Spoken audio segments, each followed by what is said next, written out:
Hello students, मैं आज आपको आगे पढ़ाऊंगा सेल रेफरेंस इन एक्सेल के बारे में। लास्ट क्लासेस में हमने फंक्शन और फार्मूलाज के बारे में पढ़ लिया था।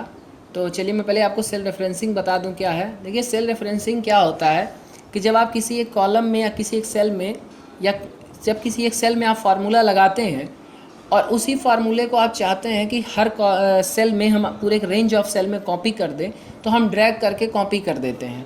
और क्या होता है कि जब ड्रैग करके कॉपी करते हैं तो फार्मूला हर जगह कॉपी हो जाता है, ठीक है। और उसी सेल के हिसाब से करस्पॉन्डिंगली ऑटोमेटिकली सेल के एड्रेसेस को फार्मूले में एडजस्ट कर लेता है। तो ये तो आपका होता है सेल रेफरेंसिंग। देखिए, रेफरेंस से मतलब एड्रेस से है, ठीक है, कि कहाँ से कौन सा एड्रेस हम इस्तेमाल कर रहे हैं। और एड्रेस आपकी सेल की होती है, जैसे इस सेल की एड्रेस है C6, ठीक। क्यों? क्योंकि C कॉलम और 6 नंबर का रो, तो C6 इसका एड्रेस है, ठीक है। तो ये हुआ आपका सेल रेफरेंसिंग। अब सेल रेफरेंसिंग दो तरीके से है कि आपकी एक होती है रिलेटिव सेल रेफरेंसिंग, दूसरी एब्सोल्यूट सेल रेफरेंसिंग। अब रिलेटिव सेल रेफरेंसिंग में क्या होता है कि जब आप कॉपी करते हैं किसी सेल से फार्मूले को रेंज ऑफ सेल में या किसी भी सेल में अदर सेल के अंदर, तो क्या होता है कि जिस सेल में आप पेस्ट कर रहे होते हो फार्मूले को, उस सेल के हिसाब से कॉपी वाले सेल की वैल्यूज़, एड्रेस की वैल्यूज़ चेंज हो जाती हैं, ठीक है। और फार्मूला सेम रहता है, ठीक। फार्मूला मतलब से प्लस कर रहे हो, माइनस कर रहे हो, मल्टीप्लिकेशन कर रहे हो, उसमें कोई बदलाव नहीं आता है, ठीक है। लेकिन जो सेल एड्रेस जहाँ से आपने कॉपी किया है उसका तो अपना सेल एड्रेस होगा, लेकिन जब आप जहाँ पे पेस्ट करोगे उसका दूसरा सेल एड्रेस होगा। तो जहाँ पे आप पेस्ट करोगे वो सेल एड्रेस के हिसाब से ऑपरेशन मैनेज हो जाता है। तो इस प्रकार की जो सेल रेफरेंसिंग होती है वो रिलेटिव सेल रेफरेंसिंग कहलाती है। इसमें करके हम देखते हैं, इन दो वैल्यूज़ को हम इसमें ऐड करके दिखाते हैं। इसकी अपनी सेल एड्रेस है B6, इसकी अपनी सेल एड्रेस है C6। अब B6 और C6 को हम ऐड करेंगे किस में? इस सेल एड्रेस में, यानी कि इस सेल के अंदर D6 के अंदर। तो हम यहाँ पे फार्मूला लगाते हैं इक्वल दिस प्लस दिस। अब ऑपरेशन क्या हुआ? एडिशन का, यानी फार्मूला हम ये इस्तेमाल किए हैं। और सेल एड्रेसेस कौन सी हैं? B6 की और C6 की। ये दोनों के एड्रेसेस की वैल्यूज़ आपस में जो है वो ऐड होंगी। एंटर प्रेस किया, अब आ गया 20 नंबर, ठीक है। अब हम क्या करते हैं, इसी को पकड़ के हम क्या करते हैं, ड्रैग कर देते हैं। तो जो फार्मूला इस सेल में था वो सब में कॉपी हो गया। देखिए, इसमें भी प्लस लग गया, इसमें भी एडिशन हो गया। और सेल की एड्रेसेस क्या हैं, अपने आप चेंज हो गई। यहाँ पे सेल एड्रेसेस कौन कौन सी ऐड हो रही थी? B6 और C6, लेकिन यहाँ क्या हो गई? B7 और C7। यहाँ क्या हो गई? B8 और C8। तो इस टाइप से जब एड्रेसिंग या रेफरेंसिंग कहलाती है तो ये होती है रिलेटिव सेल रेफरेंसिंग। अब चलिए मान लो ये है, हमको इस सेल की वैल्यूज़, ये जो हमारे टोटल कॉलम में ये जो सेल्स की वैल्यूज़ हैं, इनको इस नंबर ऑफ सेल जो है, सॉरी, इस सेल के जो वैल्यूज़ है उससे हमको मल्टीप्लाई करना है, ठीक है। यानी कि हमको 20 इंटू 15 करना है, 12 इंटू 15 करना है, एंड इसको 15 को 5 कर देते हैं ताकि आपको आसान रहे, ठीक है। जैसे कि हमको 20 इंटू 5 करना है, 12 इंटू 5 करना है, 15 इंटू 5, मतलब ये वाली जो सेल्स हैं इनकी ये सेल्स के हिसाब से इनकी इस सेल की वैल्यू से मल्टीप्लिकेशन होना है। तो अब देखिए, चेंज तो यहाँ पे हो रहा है, ये हमारा सेल बदल नहीं रहा है। तो इस टाइप के रेफरेंसिंग में जिसमें हमारी एड्रेस वैल्यू चेंज नहीं होती है, ठीक है, उसको हम क्या कहते हैं? एब्सोल्यूट सेल रेफरेंसिंग कहते हैं, ठीक। तो अब इसको करके देखते हैं। अच्छा, एब्सोल्यूट सेल रेफरेंसिंग में जिसमें एड्रेस वैल्यू चेंज नहीं करानी होती जिस सेल की, उसमें हम डॉलर साइन का इस्तेमाल करते हैं। तो जब एड्रेस वैल्यूज़ करस्पॉन्डिंगली अपने आप चेंज हो जाती हैं फार्मूला लगाने पर, कॉपी करने पर, तो वो आपका होता है रिलेटिव सेल रेफरेंसिंग। और फार्मूला कॉपी करने पर जब एड्रेस की वैल्यूज चेंज नहीं होती हैं तो वो आती है आपकी एब्सोल्यूट सेल रेफरेंसिंग। देखिए, इसमें जो था कोई डॉलर साइन नहीं लगा था, सिंपल ड्रैग कर दिया था, तो ये फार्मूला कॉपी हो गया और सेल के रेफरेंसेस अपने आप एड्रेसेस चेंज हो गई। पर अब हम डॉलर साइन के साथ लगाएंगे और देखेंगे कि चेंज होता है कि नहीं। पहले हमने इक्वल करके दिखाया, पहले हम गलत करके दिखाते हैं कि अगर हम डॉलर साइन नहीं लगाते हैं तो क्या होगा? Equal this multiply this one, ठीक है। एंटर प्रेस कर दिया, ये तो 100 आ गया। अब हम इसको आगे कॉपी करेंगे तो देखिए 0 और ये हैश जो होता है वैल्यू गलत बता रहा है, ठीक है। ये वैल्यू आपको गलत बता रहा है, यानी रेफरेंसिंग की वैल्यू गलत है। जब हैश वैल्यू के साथ ये एक्सक्लेमेशन आए तो अभी आगे हम पढ़ेंगे, ये रेफरेंस वैल्यू आपको गलत बता रहा है, इनवैलिड है, ठीक है। तो ये हमारा काम नहीं करेगा, ये क्योंकि रिलेटिव होगा। इसका फार्मूला देखिए, D6 इंटू B3 है और यहाँ D7 इंटू B4 कर दिया। B4 में तो कोई वैल्यू ही नहीं थी, तो कहाँ से आएगा? गलत हो गया। D8 इंटू B5 कर दिया, D8 में तो ये था, लेकिन B5 में इंग्लिश लिखा था, तो कैसे वैल्यू आएगी, इसलिए वैल्यू गलत दिखा रहा है रेफरेंसिंग का। तो अब हम इसको चेंज करते हैं। अब देखिए क्या होगा, अब हम एब्सोल्यूट रेफरेंसिंग करते हैं। जो हमने भी गलती किया था ना, वो रिलेटिव सेल रेफरेंसिंग हो गई थी। अब हम आपको एब्सोल्यूट सेल रेफरेंसिंग करके इक्वल लगाएगा, इसको मल्टीप्लाई करेगा, और जो सेल है B3 है तो हम B3 नहीं लिखेंगे, B लिखेंगे, मल्टीप्लाई कर ले पहले, B लिखेंगे, फिर डॉलर का साइन लगाएंगे, और अब हम 3 लिखेंगे। ठीक है, यानी कि $3। तो इसको हम क्या कर रहे हैं, एब्सोल्यूट रेफरेंस कर रहे हैं, इसको हम एब्सोल्यूट रेफरेंस कर रहे हैं, इसलिए बीच में हम डॉलर साइन लगा रहे हैं। पहले B तो लिख लें, $3। ठीक है, अब देखिए ये एब्सोल्यूट रेफरेंस हो गया। ठीक है, देखिए अभी ग्रीन कलर का हो गया। अब हम इसको एंटर प्रेस कर देंगे, 100 आ गया।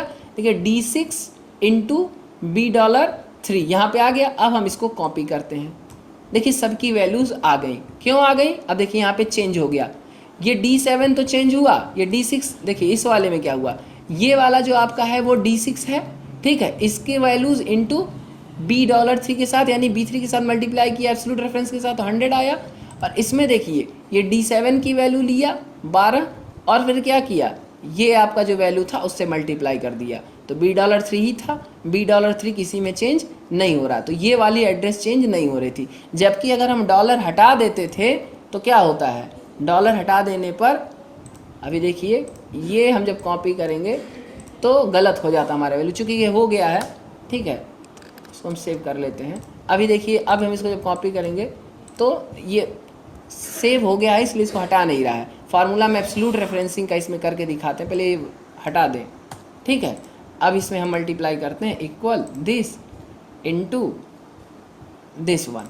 ठीक है, अब हम इसको अगर कॉपी करेंगे तो वैल्यूज़ गलत आएंगी। क्यों, क्योंकि ये एब्सोल्यूट रेफरेंसिंग हो गई। B4 इसकी वैल्यूज़ इसमें अगले में बढ़ गई, इस वाले में भी बढ़ गई, बदल गई।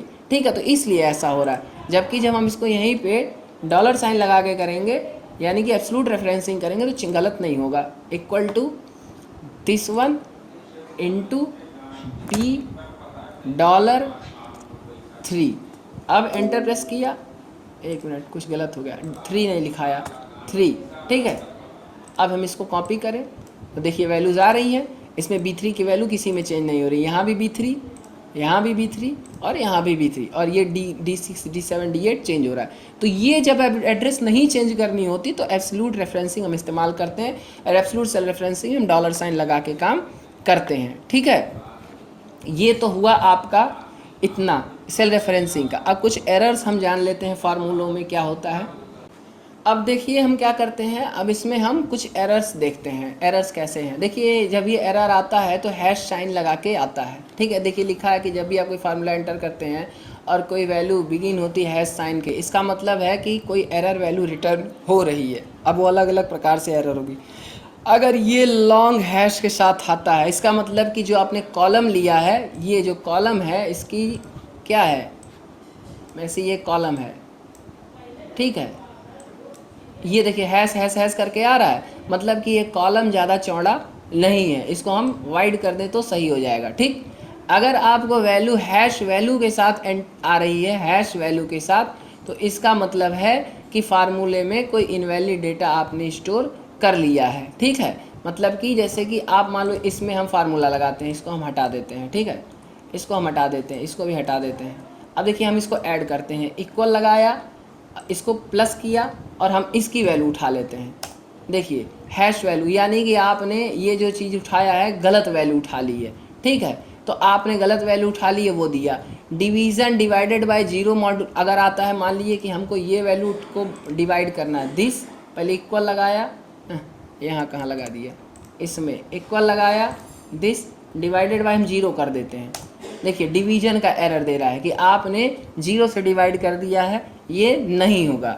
ठीक है, अब मान लीजिए यहाँ पे कोई वैल्यू नहीं है, हम इसको इससे मल्टीप्लाई करके दिखाते हैं, equal to this multiply by यहाँ पे ब्लैंक से हैं, देखिए 0 आ रहा है, यहाँ पे कोई वैल्यू ही नहीं थी, इससे मल्टीप्लाई करोगे तो क्या आएगा, 0 ही तो आएगा।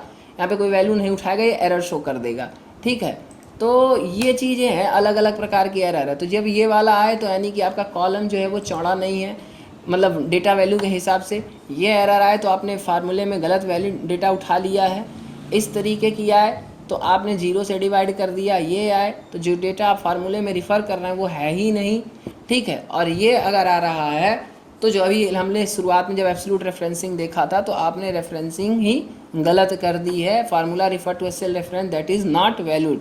जिस फार्मूले में आप जिस सेल को ले रहे हैं वो वैलिड नहीं है, ठीक है। अब ये तभी होगा जब वहाँ से सेल क्या है, डिलीट हो चुकी हो वर्कशीट में, और उस सेल का आप एड्रेस दे रहे हो जो वर्कशीट में है ही नहीं। तो ये सब चीज़ें हैं और इनको सोल्यूशन इनका क्या है, अगर ये वाली एरर आ जाए तो हम कॉलम की विड्थ को चौड़ा कर दें, ये एरर आ जाए तो फार्मूले में हम सेल रेफरेंस बदल दें, ये आ जाए तो 0 से नहीं किसी और चीज़ से डिवाइड करना होगा, ये आ जाए तो जो करेक्ट फार्मूला है सेल रेफरेंस बदलने से आ जाएगा, डेटा अवेलेबल हो जाएगा। और ये फार्मूले का क्या है, जो सेल आपने डिलीट करी या तो वो ऐड कर दिए, नहीं तो दूसरी सेल से आप फार्मूले को लगाइए, ठीक है। अब इसके बाद आता है आपका क्या आता है, इसके बाद आता है आपका शॉर्टिंग। शॉर्टिंग मतलब डेटा को इंक्रीजिंग या डिसेंडिंग ऑर्डर में क्या करना, अरेंज करना, ठीक है।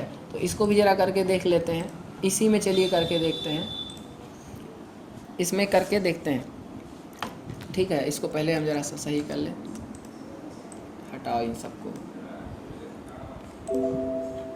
ओके, ठीक है। ये जैसे ये डेटा है, कुछ डेटा दिया हुआ है और इसमें हम बढ़ा लेते हैं, ठीक है। हमने ये कुछ डेटा बढ़ा दिया। अब ये हम चाहते हैं ये डेटा क्या है, इंग्लिश का अरेंजिंग इंक्रीजिंग ऑर्डर में अरेंज हो जाए, तो हम इनको सेलेक्ट कर लें, ठीक है। और यहाँ पे देखिए होम टैब के अंदर यहाँ सॉर्ट एंड फिल्टर ग्रुप, ये एडिटिंग ग्रुप के अंदर सॉर्ट एंड फिल्टर का ऑप्शन है, इसको क्लिक किए। हमको क्या करना है, स्मॉलेस्ट टू लार्जेस्ट या लार्जेस्ट टू स्मॉलेस्ट करना है। अगर हमको स्मॉलेस्ट टू लार्जेस्ट करना है तो हम क्लिक कर दें। अगर हम एक्सपेंड द सिलेक्शन कर देंगे तो ये जब अपने आप में अरेंज होगा तो उसके साथ ये पूरा कॉलम जो भी है ये भी अरेंज हो जाएगा। अगर हमको खाली इसी को अरेंज करना है, इन सबों को नहीं छेड़ना है, तो हम continue with the correction selection कर देंगे तो खाली यही अरेंज होगा। देखिए ये अरेंज हो गया 3 5 6 7 8, इसमें कोई बदलाव नहीं आया, इसमें कोई बदलाव नहीं आया। ये 8 9 10 9 5 था ना, इसमें कोई बदलाव नहीं आया, ठीक है। फिर से करके देखते हैं, स्मॉलेस्ट टू लार्जेस्ट किए, करंट सिलेक्शन सेलेक्ट करेंगे तो खाली ये चेंज होगा। और अगर एक्सपेंड सिलेक्शन कर लेंगे तो इस वाले रो के साथ जितनी वैल्यूज़ होंगी आगे पीछे इधर सब कुछ चेंज हो जाएगी, ठीक है। तो हमें नहीं चेंज करना है। अच्छा इधर हम कुछ और वैल्यू बढ़ा लेते हैं, 9 7 3 2 1 2, ठीक है, ठीक। हम अब क्या करते हैं, अब देखिए हम इसको क्या करें, एक बार इस तरह से शॉर्ट करके देखें, smallest to largest, continue with selection, खाली ये शॉर्ट हुआ। अब हम क्या करते हैं, अब हम इसको smallest to largest expand the selection करते हैं। देखिए ये वाली वैल्यूज़ भी क्या हुई, अपने आप में बदल गई इसी के हिसाब से। तो हम ये वाली वैल्यूज़ भी साथ में अगर बदलना चाहें, इसको रेफरेंस उठा के तब हम एक्सपेंड सिलेक्शन इस्तेमाल करते हैं, ठीक है। ये तो तरीका ये हुआ। अच्छा ये स्मॉलेस्ट टू लार्जेस्ट था, आप लार्जेस्ट टू स्मॉलेस्ट भी कर सकते हो। लो लार्जेस्ट तो ऊपर बड़ा नंबर आ जाएगा, देखिए ऊपर बड़ा नंबर आ गया, नीचे छोटा नंबर आ गया। तो ये है आपका ऑप्शन सॉर्टिंग का, ठीक है। ये आपका सॉर्टिंग का तरीका हुआ। और एक तरीका सॉर्टिंग का ये भी है कि आप जिस कॉलम पे सॉर्टिंग करना चाहते हो, चलिए हम इन सबको हटा देते हैं ज़रा सा, ठीक है, ये भी हटा देते हैं। अब देखिए ये कुछ वैल्यूज़ नहीं हुई हैं, इनको हमको शॉर्ट करना है, तो हम कस्टम सॉर्ट का भी इस्तेमाल करते हैं। कैसे करते हैं अभी देखेंगे। अब देखिए हम इसमें ज़रा कस्टम सॉर्ट करके देखते हैं। पहले हमको मान लीजिए इसको कस्टम सॉर्ट करना है तो कैसे करना है, हम इसको सेलेक्ट कर लेते हैं, ठीक है। हमने क्या किया, इसको सेलेक्ट कर लिया, या ना भी सेलेक्ट करो आप, यहीं पे खाली सेलेक्ट कर लो। आपने क्या किया, कस्टम सॉर्ट, इसी में ये तो A to Z Z to A वाला ऑप्शन था, इसी में आप क्या करो, कस्टम सॉर्ट सेलेक्ट कर लो। अब ये वाली आपको विंडो सॉर्ट की खुल के आ जाएगी। पहले सॉर्ट बाय में आप किसको सॉर्टिंग कराना चाहते हो, किसके थ्रू, इंग्लिश के थ्रू, हिंदी के थ्रू, या टोटल वाले, या मल्टीप्लाई, जितना इसमें होगा, जितना हमने सेलेक्ट किया होगा सारे ऑप्शन खुल के उस कॉलम के आ जाएंगे।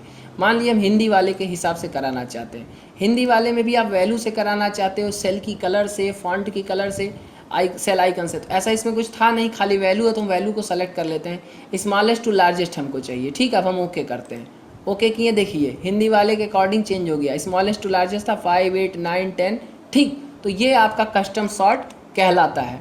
तो एक बार और करके देखते हैं कस्टम सॉर्ट में, ठीक है। हमको सॉर्टिंग करनी है इस बार मल्टीप्लाई वाले को, वैल्यूज़ ही रखनी है, A to Z नहीं, इस बार हमको Z to A चाहिए, मतलब हमको बड़े से छोटा चाहिए। अब करके देखते हैं, ठीक है, तो मल्टीप्लाई में कोई वैल्यू ही नहीं थी तो सॉर्ट क्या होगा।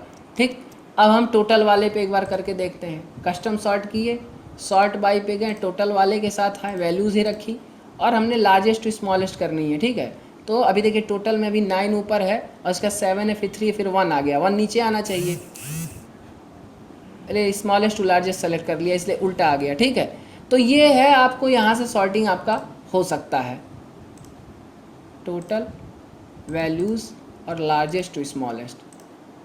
देखिए 9 7 3 2 1। तो इस तरीके से आप शॉर्टिंग कर सकते हो। किस वैल्यू के कौन से कॉलम में किस हिसाब से करना है ये आपकी मर्ज़ी के ऊपर है। तो ये आपका शॉर्टिंग का तरीका है, इस तरह से आप शॉर्टिंग कर सकते हो। ठीक है, ये हो गया आपके कस्टम सॉर्ट में।